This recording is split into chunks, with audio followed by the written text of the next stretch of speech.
नहीं रहे, बस तेल जैसे ही ऊपर आ जाएगा तो समझे हमारे करेले प्याज बिल्कुल रेडी हो जाएंगे। ठीक है, तो देखिए आप इसको इस तरह से आपने एहतियात करनी है कि नमक ज़्यादा ना होना।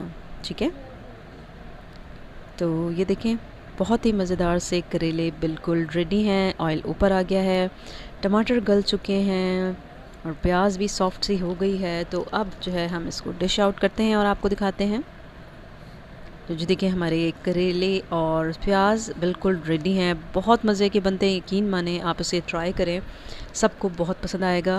आप इसके ऊपर लेमन छिड़क के खाएं, गरम मसाला छिड़कें और साथ में हो लस्सी का गिलास और चपाती, तो बहुत ही, मेरे मुंह में तो बहुत पानी आ रहा है। तो आप भी जल्दी जल्दी जाके इसे ट्राई करें और सबको खिलाएं तो और तारीफ़ें वसूल करें। तो मुझे उम्मीद है कि आज की रेसिपी आपको बहुत पसंद आई होगी। तो काइंडली मेरे चैनल को सब्सक्राइब, लाइक एंड शेयर ज़रूर कीजिएगा।